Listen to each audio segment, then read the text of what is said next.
chega na família. Então, nós estamos a cada segundo domingo trazendo alguém da parte de Deus para ministrar para nós sobre mordomia cristã.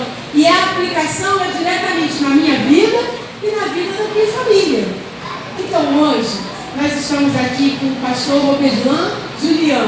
Um nome totalmente diferente, né? Roberlan, que não é um nome comum, Julião, que é um nome muito antigo, dos tempos dos meus avós. Mas ele carrega esse nome com muito prazer e alegria. Tanto assim que depois de 21 anos de casado, Deus deu a ele um filho que ele chamou de Roberlan Julião. Carregou o motor, né? Ele quer perpetuar a antiguidade na família dele. Mas eu falo isso com todo respeito, com alegria, porque eu estou apresentando à igreja um pastor, um amigo, um irmão, uma pessoa super simples, que está conosco a convite desde dezembro, quando eu vi pela última vez. Foi convidado dia 30 de dezembro para estar aqui, e a gente foi acertando quando seria melhor data, que a melhor data foi hoje. Pastor Roberlan, ele trouxe com ele um livro que ele escreveu. E eu digo sempre para ele, eu gostava dele antes de ler o livro. Passei a gostar muito mais depois que li, porque esse livro retrata a história dele. Ele hoje é um homem vitorioso sobre as muitas bênçãos que Deus concedeu a ele. Mas não é só por isso, é por vencer o mal, por sair de uma família umbandista, por ter encontrado o Senhor Jesus e por ter trazido essa família para o Senhor. Então, essa história está aqui. E ele, para onde vai, lê os seus livros. Se você tiver interesse, antes de eu passar a palavra para ele, o Gelson está com uma mesa montada aí em algum lugar para onde o irmão vai passar. Você vai poder adquirir. Ele ainda está trocando por R$30 o seu livro. Trocando. E eu deixo a igreja com os irmãos, pastor Roberlan Julião, nosso amigo querido, amigo dele do Sidney de muitos anos, e que você pode, depois de hoje, se tiver saudade, encontrar pelos Facebook da vida, Twitter, YouTube, Instagram, tá tudo, Snapchat. Olha só, ele é moderno. Obrigado. Bom dia, gente boa. Bom dia. Eu quero só dizer que eu, na minha pouca fé, pastor, trouxe apenas 20 livros. E como o Sidney e o Kleber já pegaram, até o momento que eu saiba, só tem 18 agora, né? Então, eu sei que o argumento da escassez é uma estratégia para se vender mais, mas realmente eu estou com medo de não dar. Então, mas eu quero agradecer já o carinho, né, dos irmãos. Eu estava falando, quando eu cumprimentei o Kleber e a Raquel e o Gelson, e eu até pedi desculpas, né, porque eu tive um estranhamento quando eu cheguei aqui. É o tal de todo mundo dar bom dia, todo mundo sorrir, todo mundo abraçar. E aí eu falei, desculpa pelo estranhamento, o estranhamento é positivo, mas é um estranhamento. E assim, foi uma sensação muito legal. E uma outra situação que eu entendo que é digna de nota. Quando a Cleide estava conversando comigo sobre o pessoal da adoração se reunir para estudar na escola bíblica dominical.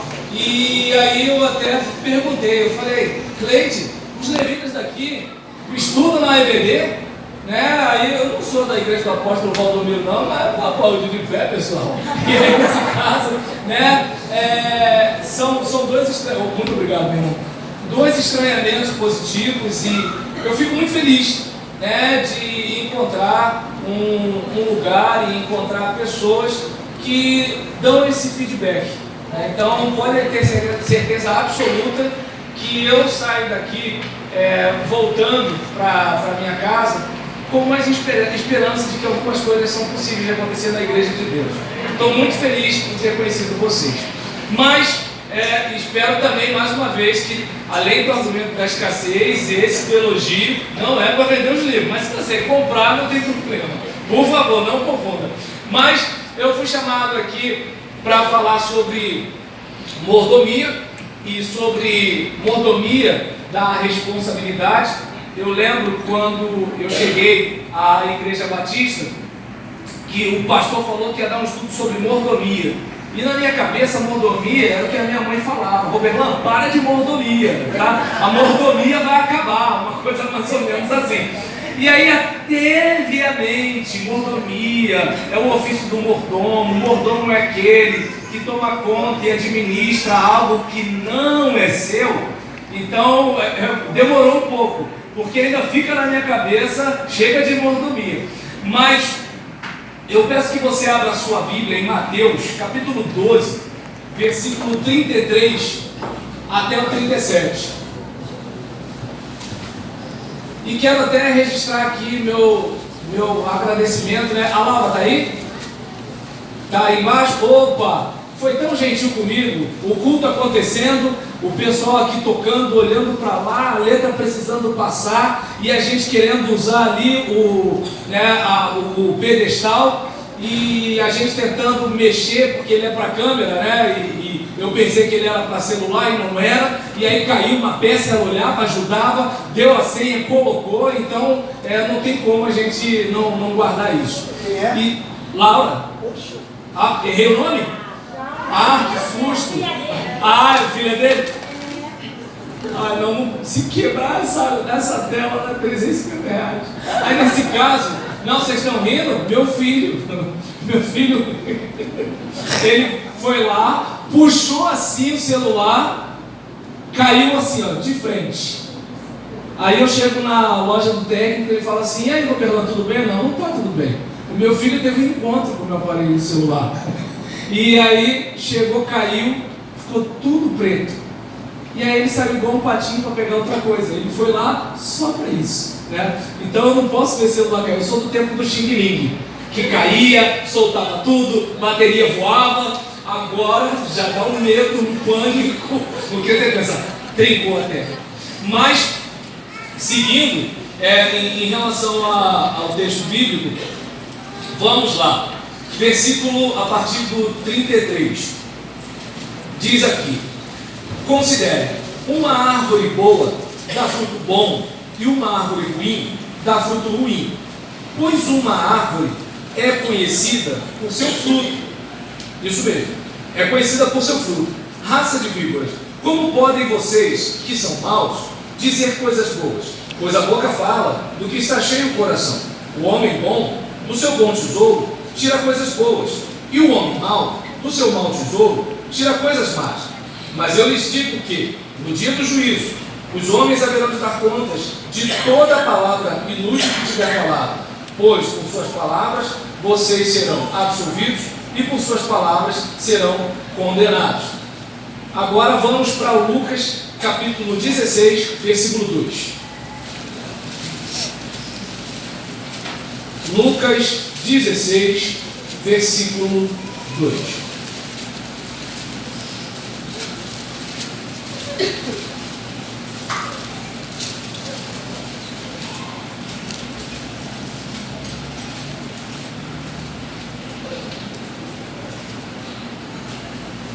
Diz assim: então ele o chamou e lhe perguntou: que é isso que estou ouvindo a seu respeito? Preste contas da sua administração, porque você não pode continuar sendo o administrador.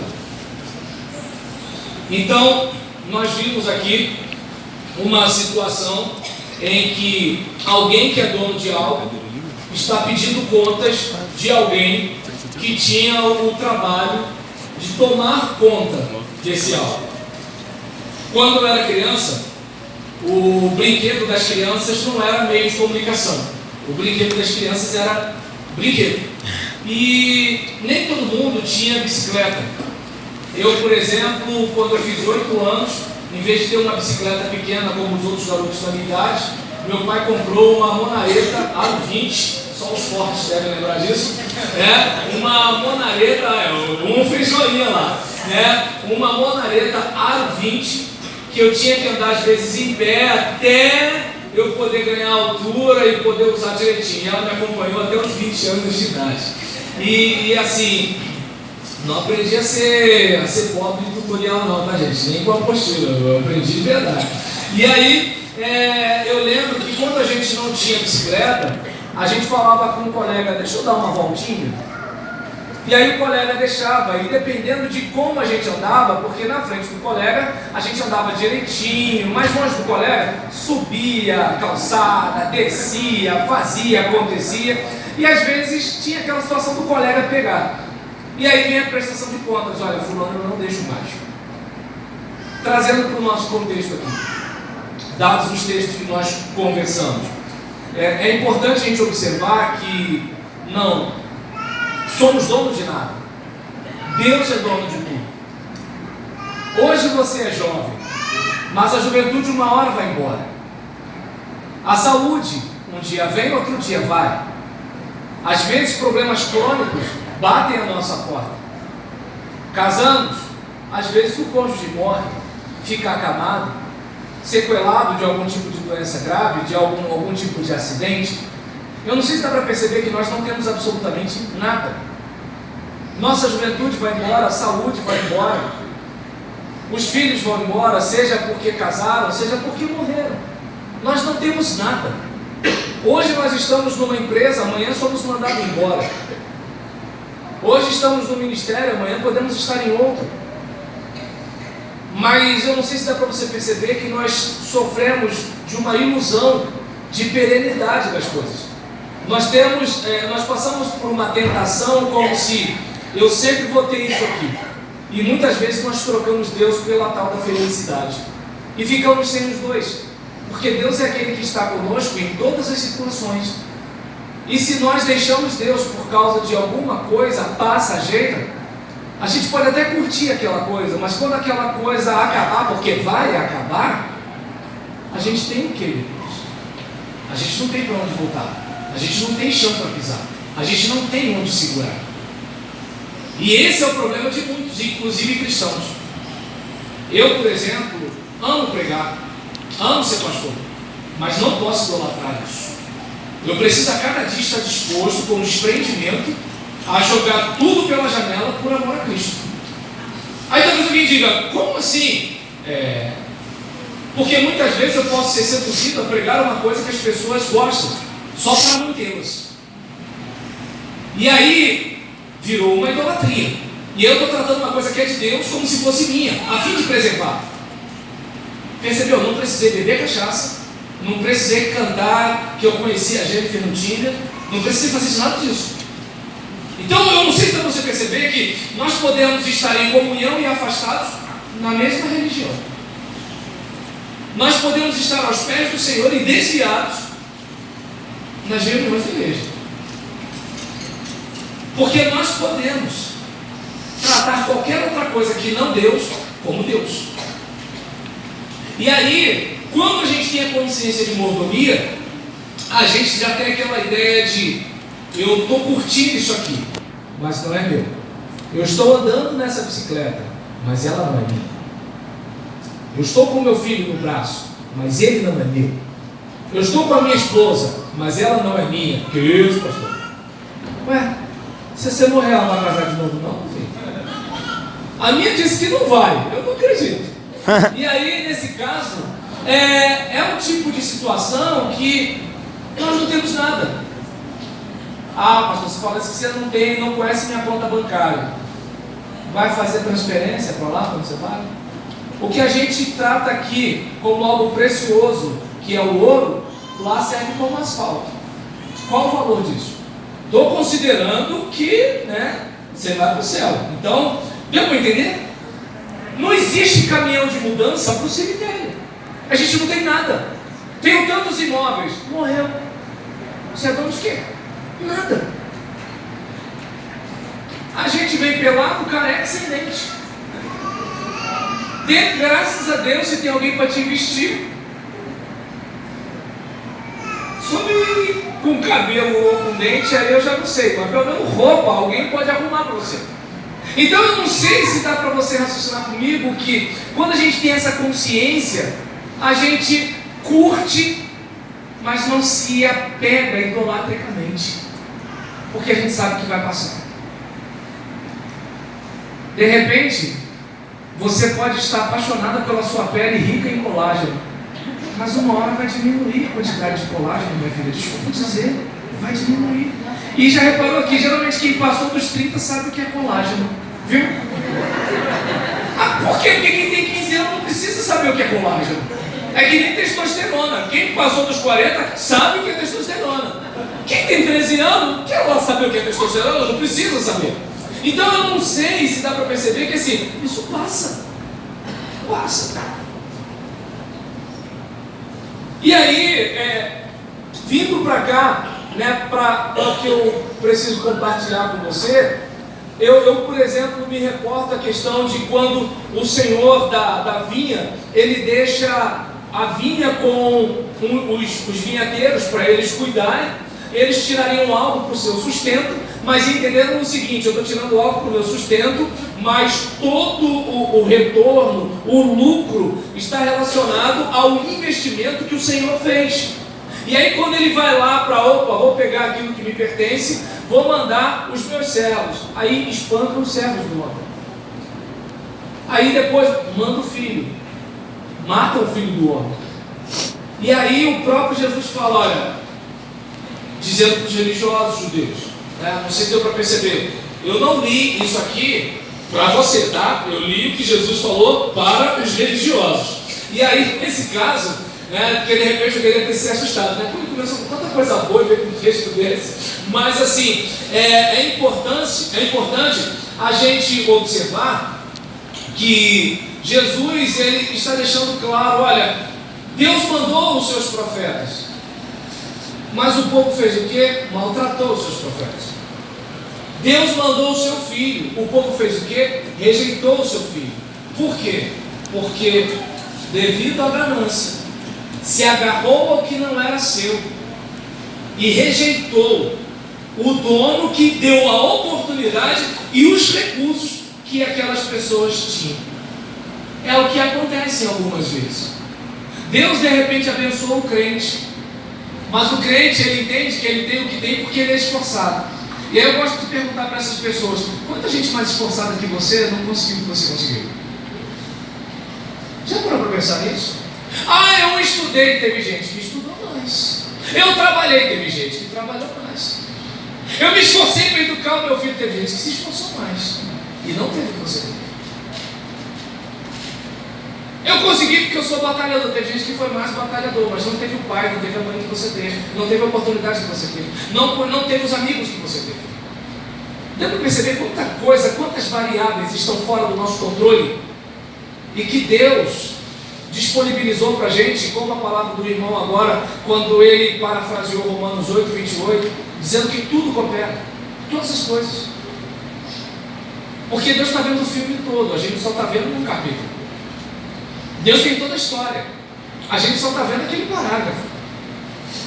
E aí de repente aquela dificuldade, aquela doença, aquele problema, aquele aborrecimento, ou aquele vizinho, aquele irmão na igreja, porque tem aquele irmão que é batizado na água e tem aquele irmão que é batizado no limão, né? E aí nesse caso, aquela pessoa ali, tudo coopera. Estava falando agora há pouco com o Sidney, Deus tinha algo para fazer na vida de José. E os seus irmãos falaram o quê? Não, a gente não vai deixar isso acontecer. Eles acabaram fazendo o quê? Contribuindo para o processo. Porque tudo coopera. O que Deus tem a seu respeito, ninguém vai poder impedir. Amém. O problema é quando a gente pensa o quê? Aí eu lembro de uma passagem bíblica. Não pense, quando você conseguir alguma coisa, que você conseguiu por causa da sua capacidade. Você não conseguiu os bens ou as coisas que você tem por sua própria conta. Você conseguiu isso por causa de quê? Você conseguiu porque Deus esteve a cada momento da sua vida, nos dias bons e nos dias ruins, preparando você para um determinado momento e para uma determinada oportunidade. Porque muitas vezes nós temos aquela ideia de que a oportunidade apareceu e eu aproveitei. Sim, mas a oportunidade sem o preparo. Quando surgiram as vagas dos mais médicos, quem não era médico não pôde pegar a vaga. Então, o que muita gente chama de sorte é a combinação de preparo com oportunidade. Ah, mas ninguém me dá chance nenhuma. Vai se preparando. Vai se preparando. Se o surfista pensar assim, não vou para a praia porque eu não sei se vai ter onda. Ué, ele vai, e aí ele vai, fica ali, até que vem a onda que ele vai pegar. Mas ele, por exemplo, ele pode ter uma estimativa, porque hoje a gente tem mecanismos para isso. Mas ainda assim ele não controla a onda. O que ele controla é o hábito dele. O que ele controla é o treino dele. O que ele controla é a perseverança dele. O que ele controla é ir para lá todo dia. Isso é o que ele controla. Agora, existem coisas que ele não controla. E é importante eu e você termos essa ideia. E infelizmente, nesse contexto aqui, Jesus foi maltratado, os profetas foram maltratados, porque os homens se apropriaram daquilo que não era deles. Que Deus nos guarde de um dia falar para nós: devolva a minha igreja. Que Deus nos guarde de um dia precisar lembrar para a gente que o que a gente tem foi Ele que deu. E que não é a gente que tem a capacidade pura e simples de reter. Não. Porque boa parte das coisas que a gente tem, elas se esvaem pelos nossos dedos. Ou quantos aqui, por exemplo, eu estou tentando segurar meus 44, mas eu acho que terça-feira não vai dar. Terça-feira acho que não vai 45. Né? E aí, assim, alguém, eu tenho uma ideia, pastor, qual? É só você morrer. Não, deixa isso para lá. Isso daí deixa isso para outro dia. E aí, nesse caso, em relação a isso, até porque minha meta é aos 90. Não sei se quando eu tiver com 89 eu vou pedir prorrogação para o juiz. Mas, em relação a esse caso aqui, é importante que tanto eu quanto você possamos concluir o seguinte: olha, eu lá na frente vou ter que ficar cara a cara com ele. E eu lá na frente vou precisar dizer para ele: olha, Senhor, eu fiz isso ou eu não fiz isso. Eu não sei quantas pessoas Deus colocou na sua vida para você evangelizar e você não evangelizou. Eu não sei quantas pessoas Deus colocou na sua vida para você abençoar com o dinheiro que Ele te deu e você não abençoou. Eu não sei quantas pessoas Deus colocou na sua vida para você dar um conselho e você não deu porque você tinha mais o que fazer. Eu não sei.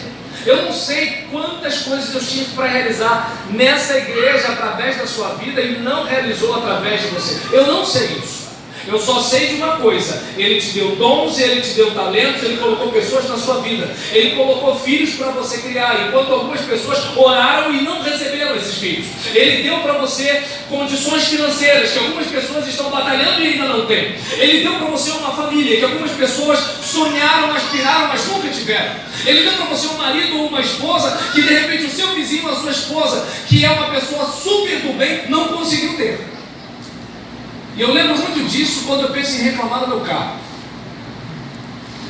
Estávamos vindo de Caxias para Campo Grande e o meu carro está com problema no ar-condicionado, mas além do ar-condicionado, eu tenho que pagar um conserto no mecânico, e o mecânico sabe que eu sou pastor, então ele: não, pastor, depois você me paga.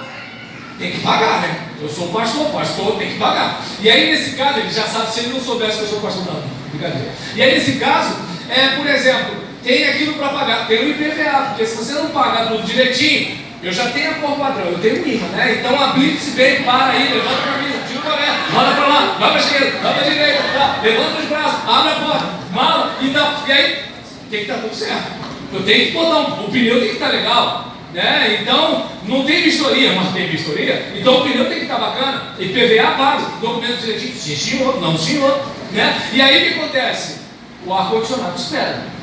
Então, estamos vindo, imagina, esse calor dentro do carro, sem ar-condicionado, uma criança de 1 ano e 9 meses, com calor, né? A esposa com calor, eu com calor, sendo que o homem é aquele que, ele não tem com quem reclamar. A mulher tem ele tem quem, né? E nesse caso, por exemplo, não é machismo, gente, eu estou defendendo o homem, não estou criticando a mulher, calma. E aí, nesse caso, diante da situação, né?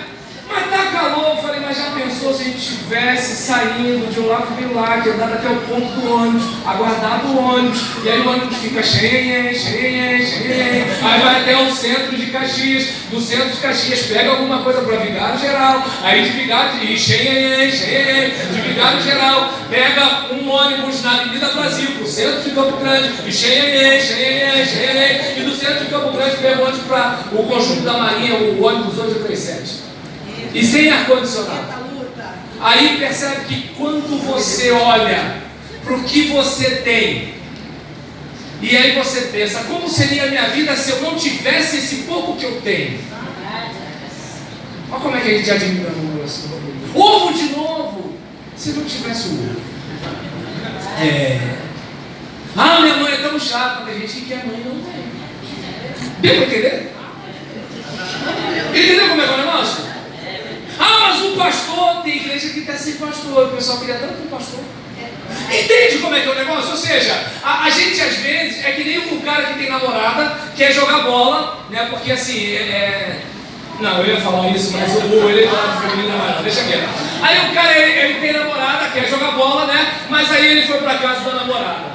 O pessoal aqui entende de língua estranha, hein? Eu nem falei, o pessoal entendeu. E aí nesse caso, aí ele vai, não, vou pra casa da fulana, tá, beleza, tá. Aí os amigos, parabéns, é isso aí, você é um bom rapaz, não é assim que os amigos falam pra gente? E aí nesse caso, ele deixou de jogar bola e foi pra casa da menina, e aí, de repente, poxa, caramba e tal. Mas eu pergunto, outro dia você não estava triste porque queria uma namorada? Agora que tem a namorada, você quer os amigos de novo para ficar jogando bola, né? E aí, deu para perceber que quando a gente bota na balança aquilo que faz a gente reclamar, é uma bênção que a gente não tinha parado para pensar.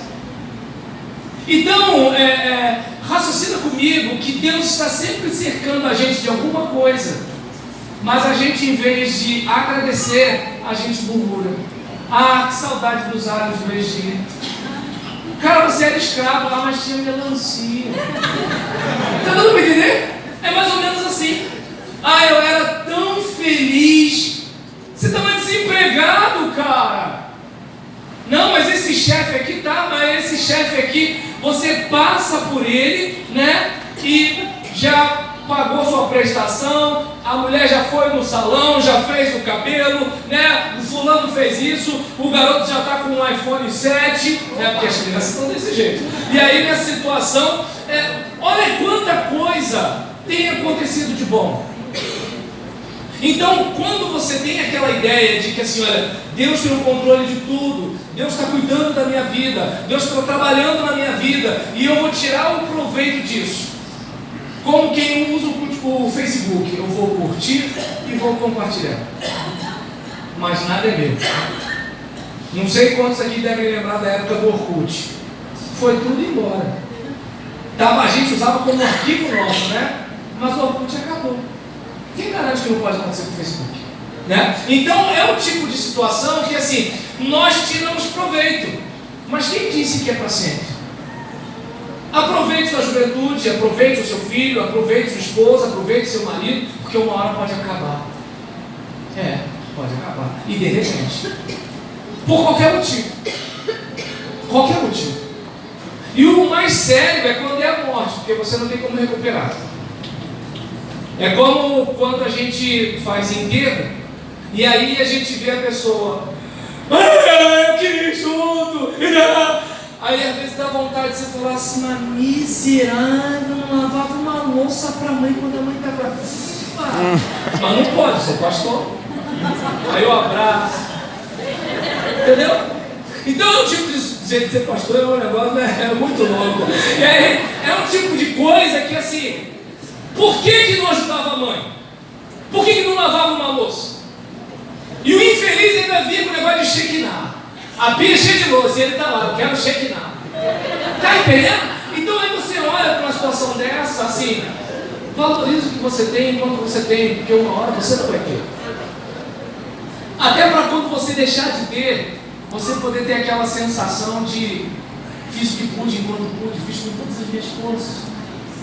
E em vez de dor, você vai ter saudade.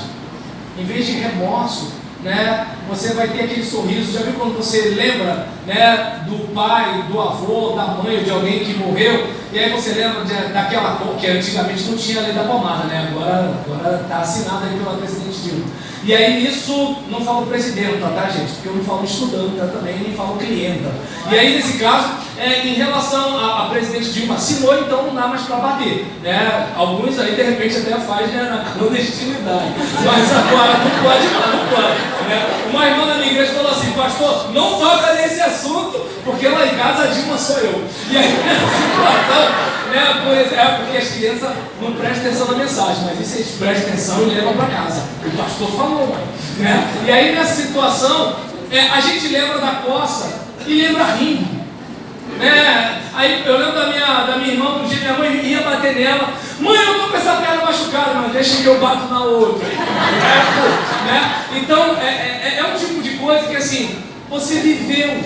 Então você, mesmo com aquela pessoa morta, aquela pessoa está viva dentro de você. Agora, se você for alguém que desperdiçou, aí já tem todo um processo de cura. É muito mais difícil, é muito mais penoso. Eu, pelo menos como pastor, é muito mais fácil orientar alguém que está irritado, mas cuidou do pai até o fim da vida, cuidou da mãe até o fim da vida, do que aquele que não deu atenção. Porque aquele ali, para mim, é só um milagre. Porque terapia, quanto tempo vai durar essa terapia? Gabinete, quanto tempo vai durar esse gabinete? Quando que essa pessoa vai se perdoar? Porque Deus a perdoa. A pergunta é se ela se perdoa. Esse é o caso. Vai chegar uma hora que Deus vai pedir contas do que Ele deixou na sua mão, do que Ele deixou na minha mão. E o que a gente fez com o que Ele deixou na nossa mão? E aí a gente, por exemplo, observa, né, que na mordomia a gente fala sobre tempo, a gente fala sobre dinheiro, e a gente pelo menos observa aqui na questão da responsabilidade a respeito de algo, né, que muitas vezes nós não consideramos, que é o fato de que assim, Deus, ele naquela parte que Jesus ele está com a macaca e começa a quebrar tudo, e aí tem gente que quer falar mal de cantina por causa desse texto, né? E aí cada dia que eu me convenço mais que as pessoas precisam de pastor, porque o pessoal assim, matemática todo mundo respeita, biologia, química, mas a Bíblia todo mundo é doutor, é um negócio fenomenal. E aí nisso, não, porque não pode vender coxinha, porque Jesus era contra o comércio e tal. E o que acontece é que assim, os cambistas estavam numa área que era destinada ao culto dos gentios. E aí o que acontece? Eles estavam fazendo, né, do espaço que era de culto dos gentios um lugar para eles fazerem comércio. Em vez de eles usarem a parte deles, não, eles usaram as dos gentios, porque eles se sentiam a nata enquanto o outro era ralé. Então olha quanta coisa está por trás de Jesus quebrar tudo. E aí tem gente que fala que isso é porque a igreja não pode vender coxinha de galinha. Deu para entender? E aí em relação a esse caso, o que acontece com essa gente? O olho grande. A própria Bíblia fala que não tem como servir a Deus e a mamon. A Bíblia chama o dinheiro de Deus, de divindade. E aí o pastor João Falcão Sobrinho, ele fala um negócio bastante interessante, que o dinheiro ele pode ser um excelente servo. Se o dinheiro estiver ao seu serviço, obedecendo a você, ele vai ser canalizado para muita coisa. Abençoar missionários, hospedar pessoas, abençoar a sua igreja, fazer um trabalho social, ajudar alguém, promover alguém, de repente financiar a faculdade de um jovem que você conhece, que é promissor. Um monte de coisa pode acontecer.